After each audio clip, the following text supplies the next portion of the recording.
नमस्कार साथियों, मैं बात कर रहा हूँ भाई दुबई से। हम बात करेंगे यूरोप से रिलेटेड। अगर आप यूरोप के किसी भी देश में जाते हैं तो वीज़ा रिजेक्शन में बहुत सारे लोगों के वीज़ा रिजेक्शन होंगे। अभी एक मैं न्यूज़ देख रहा था जिसमें सबसे ज़्यादा वीज़ा रिजेक्शन करने वाले कौन से देश हैं, जो नेक्स्ट वीडियो में हम बात करेंगे।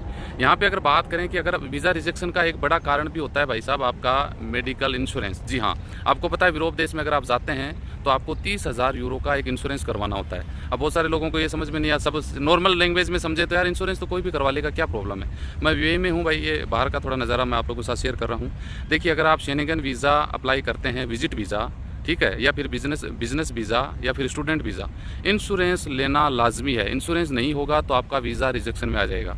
यहाँ पे हम बात करें कि आपको कौन सा इंश्योरेंस लेना चाहिए, उसका कितना चार्ज लगता है, कहाँ से अप्लाई, कहाँ से ये मिलेगा, इसको अगर आपका वीज़ा रिजेक्शन हो जाता है तो क्या आपका पैसा आपको रिफंड मिल जाएगा, आपको इंश्योरेंस लेते समय क्या सावधानी रखनी चाहिए, है ना। ये बहुत सारी महत्वपूर्ण बातें होती हैं जो आपको टाइम पे नहीं पता लगेगा तो आपका वीज़ा रिजेक्शन होने के चांस बन जाते हैं, है ना। तो इस पे हम डिटेल से बात करने वाले हैं। वीडियो पूरा देखिएगा, अच्छा लगे तो लाइक शेयर करिएगा, चैनल सब्सक्राइब करके रखिएगा ताकि हर रोज़ नई अपडेट आपको मिलती रहे। सबसे पहले बात करें कि आप अपने डॉक्यूमेंट रेडी करते हैं तो इंश्योरेंस आपको कब अप्लाई करना चाहिए। इंश्योरेंस की अगर देखा जाए ना तो भाई कभी भी आप अप्लाई नहीं कर सकते, मन मर्जी से नहीं ले सकते। इसका सीधा फंडा अगर देखा जाए तो जब आपका मान लो इंटरव्यू होता है, इंटरव्यू होगा, आपको पता है शेंगन देश का अगर आप वीज़ा अप्लाई कर रहे हैं किसी भी देश का तो इंटरव्यू होगा। इंटरव्यू होने के जस्ट पहले आप वो पॉलिसी ले सकते हैं जिसमें सभी देशों में वो पॉलिसी वैलिड हो, सब आपका ट्रीटमेंट हो सके, सब देशों में वो वैलिड हो, है ना, मान्यता हो, ट्रीटमेंट भी आपको मिल सके।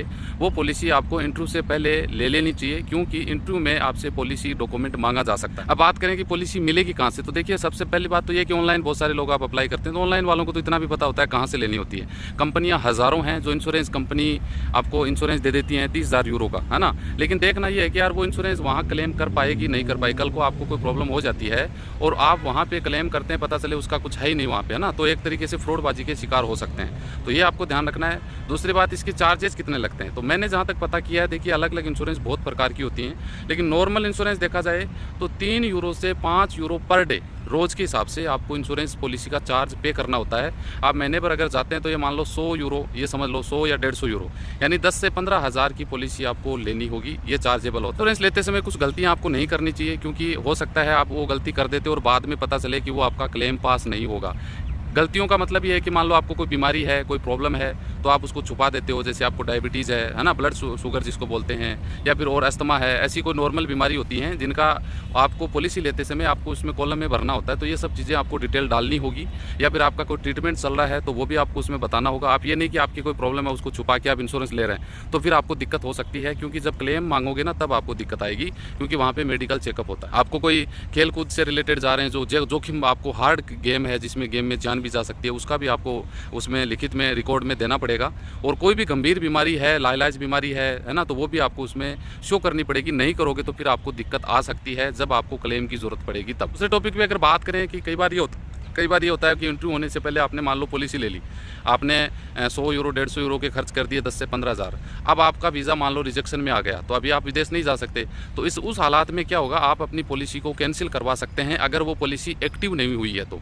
क्योंकि एक्टिव अगर हो गई ना, एक्टिव हो गई तो फिर भैया वो पैसा रिफंड होना मुश्किल हो जाता है। अगर एक्टिव नहीं हुई है तो फिर कोई दिक्कत नहीं है, आप अपना पैसा रिफंड ले सकते हैं। तो आपको गलती से भी बचना चाहिए। गलती का मतलब ये है कि आप जब लाखों रुपए खर्च कर रहे हैं, है ना, शेंगन यूरोप देश जा रहे हैं तो सस्ती कंपनियां बहुत हैं, उनके लालच में ना आए।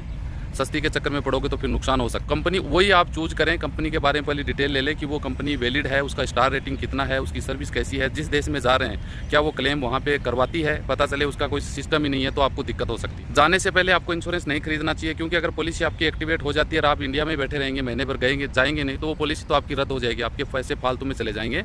तो जाने से पहले पॉलिसी ना लें। पॉलिसी लेते समय कोई गलतियाँ ना करें। कोई भी वो डिटेल मांगती है, वो जो भी है आपके पास वो सही डिटेल आपको जानना जरूरी है, उसमें भरना जरूरी है। आपको ये लगता है यार ये छुपा लेता हूँ, मुझे क्या दिक्कत आएगी, क्या पता चलता है, लेकिन जब आपको क्लेम लेना होगा ना तब दिक्कत आ सकती है। आपका कोई इलाज, कोई ट्रीटमेंट चल रहा है तो वो उसमें सामने भरें। ये जो भी आपका चल रहा है उसमें डिटेल कॉलम में भरा जा सकता है ताकि कंपनी को पता रहे। इंश्योरेंस कंपनी के बारे में चेक कर लें, उसकी रेटिंग देख लें, स्टार देख लें। इंश्योरेंस वैसे तो नॉर्मली जरूरत लोगों के लगता है यार क्या जरूरत है, लेकिन इंश्योरेंस एक महत्वपूर्ण पार्ट है भैया अपना। अगर कल विदेश में जाते हैं, कुछ मान लो कोई भी रोड एक्सीडेंट हो जाता है ना, हाथ पैर टूट जाते हैं, हॉस्पिटल में भर्ती करवाना पड़े, कोई बीमार हो जाता है, आदमी की मौत हो जाती है, तो इंश्योरेंस ही ऐसा साधन है कि वो आपको कवर करेगा और आपके घर तक आपको पैसा देके पहुंचाने की कोशिश करेगा। भाई पसीना आ चुका है बोलते बोलते। चलिए साथियों, मेरे पास कुछ डिटेल थी, मैंने आपके साथ शेयर कर दी। वीडियो अच्छा लगे तो लाइक शेयर करिए। मिलते हैं नेक्स्ट वीडियो में अच्छी जानकारी के साथ। जय हिंद, जय भारत।